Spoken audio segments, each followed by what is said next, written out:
नमस्कार। चंडीगढ़ में वर्णिका कुंडू के साथ जो हुआ, वर्णिका कुंडू एक आईएएस अफसर की बेटी हैं, एडिशनल चीफ सेक्रेटरी हरियाणा के, उनकी बेटी हैं। उनको दो लड़कों ने उनका पीछा किया, उनकी स्टॉकिंग की, उनकी गाड़ी को रोकने की कोशिश की, गाड़ी को थपथपाया। ये सिर्फ फॉलो करने का मामला नहीं था, ये स्टॉकिंग से भी ज़्यादा का मामला था। अगर गाड़ी को रोकने की कोशिश हुई, उसको थपथपाया गया, तो ये सीधा साधा मामला बनता है कि अपहरण की कोशिश भी थी। वो चार्ज पुलिस ने हटा दिया लगाने के बाद, ताकि वो जो एक्यूज्ड है, आरोपी हैं, उनको ज़मानत मिल सके। आरोपी जो है वो भारतीय जनता पार्टी के हरियाणा अध्यक्ष का बेटा है, विकास बराला, और उसके साथ उसका एक दोस्त आशीष। बीजेपी के नेताओं की सोच सीधा सामने आ जाती है कि लड़कियों को लेकर उनका रवैया क्या है। रामवीर भाटी बीजेपी के ही हैं। उन्होंने फेसबुक पर लिखा कि ये लड़की रात के 12 बजे बाहर क्यों थी। तो भाटी साहब, हम आपसे पूछते हैं कि ये लड़का रात के 12 बजे बाहर क्यों था। अगर आप लड़कों को ही रोक लें, सबको, कि वो रात को बाहर ना निकलें, तो लड़कियां अपने आप सुरक्षित हो जाएंगी। अपने लड़कों को समझाइए, पहली बात। दूसरी बात, बेटी बचाओ बेटी पढ़ाओ, प्रधान सेवक ने बड़े ज़ोर शोर से नारा दिया था। यहाँ बेटी डराओ और बेटा बचाओ, हरियाणा में ये अभियान चल रहा है। क्या आपका फ़र्ज़ बनता है कि एक वक्तव्य दें या कुछ कहें या इसमें अपनी इंटरवेंशन दें, दखल दें इसमें? नहीं, उल्टे ये कहा गया है कि इस मामले पर केंद्र, जो केंद्रीय पार्टी है, भारतीय जनता पार्टी है, केंद्र सरकार, वो कुछ नहीं बोलेगी, ये हरियाणा के स्तर पर ही होगा। बिल्कुल वैसे ही जैसे गौ रक्षक को लेकर ये कहा गया कि ये जो राज्य हैं, इस समस्या से वो खुद निपटेंगे। तीसरे, नेशनल कमीशन फॉर विमेन ने सुओ मोटो नोटिस लेते हुए हरियाणा के डीजीपी को नोटिस भेजा है कि वो उनके सामने पेश हों और वो इंश्योर करें कि ये सब जांच इसकी ठीक ठाक हो।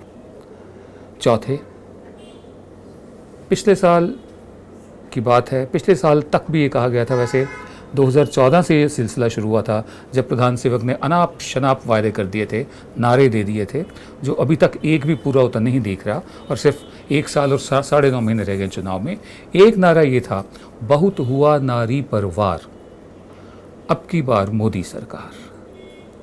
तो मोदी साहब, आपका दखल बहुत ज़रूरी है, क्योंकि हरियाणा ही में जो मुख्यमंत्री हैं आपकी पार्टी के, मनोहर लाल खट्टर, वो पहले एक ऐसा बयान दे चुके हैं जो बहुत ही दुखद बयान है, जो बहुत ही ऐसी सोच दर्शाता है जो किसी प्रबुद्ध व्यक्तित्व की नहीं हो सकती, किसी एनलाइटन माइंड की नहीं हो सकती।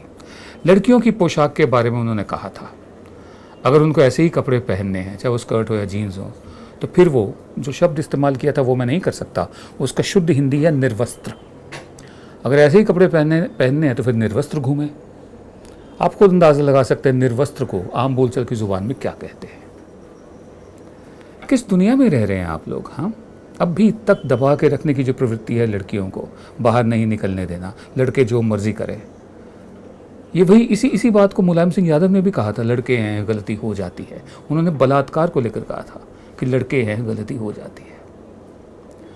जहाँ पर जेहालत होगी, तालीम नहीं होगी, शिक्षा नहीं होगी, दिमाग खुले नहीं होंगे, सिर्फ प्रोग्राम्ड ब्रेन वॉश दिमाग होंगे, जहाँ पर लिबरल आर्ट्स की पढ़ाई नहीं होगी, ह्यूमैनिटीज़ नहीं होंगी, सिर्फ रोबोज, जिन्हें अमेरिकन अंग्रेजी में रोबोट्स कहते हैं, रोबोट्स निकलेंगे, वहाँ पर ऐसी ही सोच चलेगी। हम उम्मीद करते हैं कि प्रधान सेवक इस मामले में दखल देंगे, और वर्णिका के साथ जो हुआ वो तो बहादुर निकली, और साथ में एक ऐसे पिता की बेटी निकली जिनका रसूख है, जो बहुत बड़े ऊंचे अफसर हैं, ऊंचे ओहदे पर हैं हरियाणा में, बावजूद इसके उनको भी सोशल मीडिया पर आना पड़ा। दुख की बात तो ये है कि हरियाणा के जो आईएएस अफसर हैं वो भी सामने नहीं आ रहे हैं। सिर्फ एक अफसर सामने आए हैं, अशोक खेमका, और उन्होंने इस केस की, जो कुछ हुआ इस घटना की निंदा की है, वरना कोई एसोसिएशन सामने नहीं आई अफसरों की, कोई और अफसर भी सामने नहीं आए हैं। अब देखना ये है कि क्या किडनैपिंग की धारा लगती है। देखना ये भी है कि 9 सीसीटीवी कैमरास थे उस रास्ते में। ये कहा जा रहा है, एक वर्जन ये है कि 9 के 9 की फुटेज है ही नहीं, ख़राब थे 9 के 9। एक कहा जा रहा है कि 5 ख़राब थे, लेकिन 4 में से जो मिला है वो किसी काम का नहीं है। पहले कहा गया कि फुटेज मिसिंग है, अब ये कहा जा रहा है कि नहीं, फुटेज है हमारे पास। हम उम्मीद करते हैं कि चंडीगढ़ पुलिस अपनी रीढ़ की हड्डी दिखाएगी, क्योंकि उसकी ज़रूरत है। पुलिस में विश्वास होना ज़रूरी है, वर्दी की इज्जत ज़रूरी है, एक पुलिस का इकबाल ज़रूरी है। सुब्रमण्यम स्वामी ने कहा है कि वो एक PIL दर्ज करने जा रहे हैं कि इस मामले को जल्दी से जल्दी सुलझाया जाए और CBI से जांच कराई जाए। कहीं CBI से जांच का मतलब ये ना हो जाए कि मामला ठंडे बस्ते में चला जाए। बहरहाल, इसलिए हम बार बार कह रहे हैं कि हमें उम्मीद है कि जो केंद्रीय नेतृत्व है भारतीय जनता पार्टी का, और ख़ासकर प्रधान सेवक, इस मामले में दखल दें और इंश्योर करें कि जो केस दर्ज हुए हैं, चाहे वो जितना भी बड़ा क्यों ना हो आदमी, सुभाष बराला नाम है उनका, भारतीय जनता पार्टी के अध्यक्ष है हरियाणा के, उनका बेटा है विकास बराला, साथ में आशीष, जो भी हो, इसमें सज़ा मिलनी ज़रूरी है ताकि एक मिसाल बनकर ये केस रहे। जिन्होंने नई दिल्ली का राजपथ देखा है, चाहे खुद ब खुद या 26 जनवरी की परेड में, उन्होंने ये भी देखा होगा कि राष्ट्रपति भवन से लेकर इंडिया गेट के जो दरवाजे हैं, जो गेट है, उसके पीछे एक छोटी सी छतरी है जिसमें किंग जॉर्ज की मूर्ति लगी रहती थी पहले, जो हटा दी गई है अब।